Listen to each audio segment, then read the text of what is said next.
Hello ಗೆಳೆಯರೇ, welcome to S in Kannada channel. ಈ ಒಂದು ವಿಡಿಯೋದಲ್ಲಿ ಸರ್ವಜ್ಞರ 10 ಸಾಲುಗಳು ಭಾಷಣ ನೋಡ್ತಾ ಹೋಗೋಣ. ಈ ಒಂದು ಭಾಷಣ ಅಂತಕ್ಕಂಥ ಇಷ್ಟವಾಯ್ತಾ?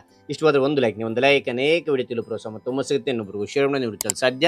ಇಂಥ ಅನೇಕ ವಿಡಿಯೋಗಳ ಚಾನಲ್ ಸಬ್ಸ್ಕ್ರೈಬ್ ಆಗಿ.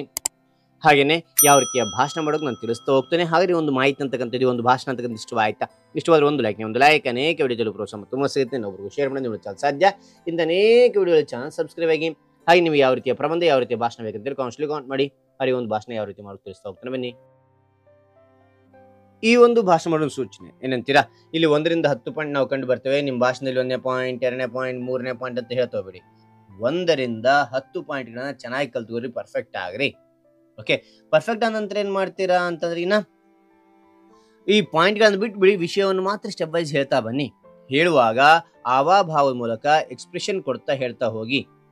ಆಗ ಆ ಭಾಷಣ ಅಂತಕ್ಕಂಥದ್ದು ಅದ್ಭುತವಾಗಿರುತ್ತೆ. ರೈಟ್?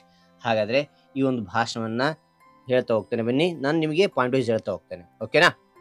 ಮೊದಲನೇ ಪಾಯಿಂಟ್, ಎಲ್ಲರಿಗೂ ಶುಭೋದಯ. ಎಲ್ಲರಿಗೂ ಶುಭೋದಯ.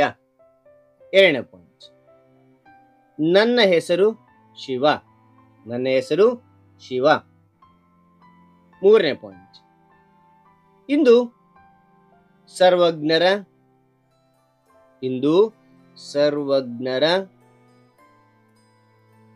ಜನ್ಮ ದಿನವಾಗಿದೆ. ಜನ್ಮದಿನವಾಗಿದೆ. 4ನೇ ಪಾಯಿಂಟ್, ಅವರ ಕುರಿತು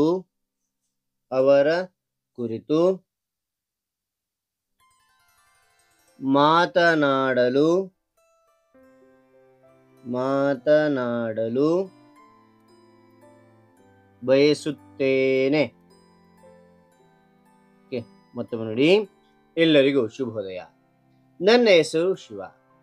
ಇಂದು ಸರ್ವಜ್ಞರ ಜನ್ಮದಿನವಾಗಿದೆ. ಅವರ ಕುರಿತು ಮಾತನಾಡಲು ಬಯಸುತ್ತೇನೆ. 5ನೇ ಪಾಯಿಂಟ್ ನೋಡಿ, ಸರ್ವಜ್ಞರನ್ನು ತ್ರಿಪದಿ ಬ್ರಹ್ಮ ಎಂದು ಕರೆಯುತ್ತಾರೆ. ಸರ್ವಜ್ಞರನ್ನು ತ್ರಿಪದಿ ಬ್ರಹ್ಮ ಎಂದು ಕರೆಯುತ್ತಾರೆ. 6ನೇ ಪಾಯಿಂಟ್, ಅವರು ಒಬ್ಬ ಶ್ರೇಷ್ಠ ವಚನಕಾರ.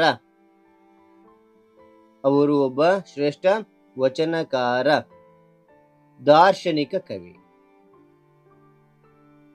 7ನೇ ಪಾಯಿಂಟ್, ಹಾವೇರಿ ಜಿಲ್ಲೆಯ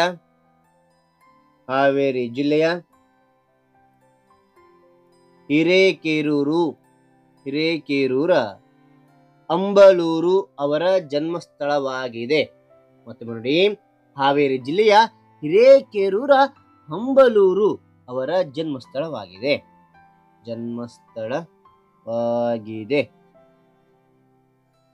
8ನೇ ಪಾಯಿಂಟ್, ಅವರು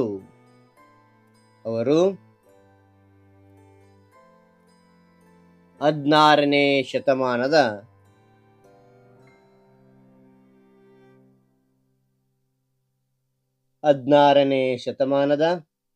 ಆದಿ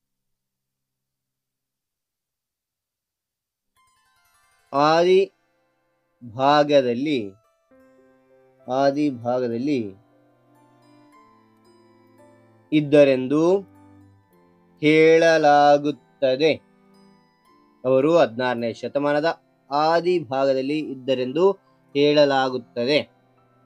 ಅವರ ಬಾಲ್ಯದ ಹೆಸರು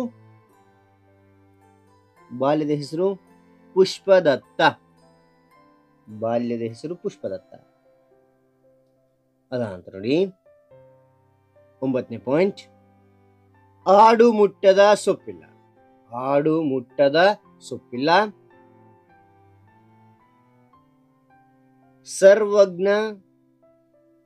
ಸರ್ವಜ್ಞ ಮೂರ್ತಿ ಬರೆಯದ ವಿಷಯವಿಲ್ಲ ಎಂಬ ಹೇಳಿಕೆಯನ್ನು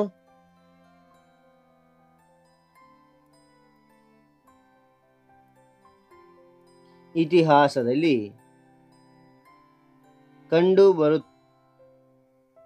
ಕಂಡುಬರುತ್ತೇವೆ. ಮತ್ತೊಮ್ಮೆ ನೋಡಿ, ಆಡು ಮುಟ್ಟದ ಸೊಪ್ಪಿಲ್ಲ, ಸರ್ವಜ್ಞ ಮೂರ್ತಿ ಬರೆಯದ ವಿಷಯವಿಲ್ಲ ಎಂಬ ಹೇಳಿಕೆಯನ್ನು ಇತಿಹಾಸದಲ್ಲಿ ಕಂಡುಬರುತ್ತವೆ. ಅಂತ 10ನೇ ಪಾಯಿಂಟ್ ನೋಡಿ. ಅವರು ತೆಲುಗಿನ ವೇಮನ, ತಮಿಳಿನ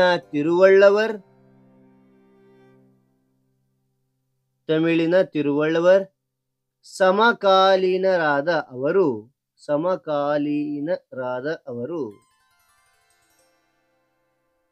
ಹಾವೇರಿ ಜಿಲ್ಲೆಯ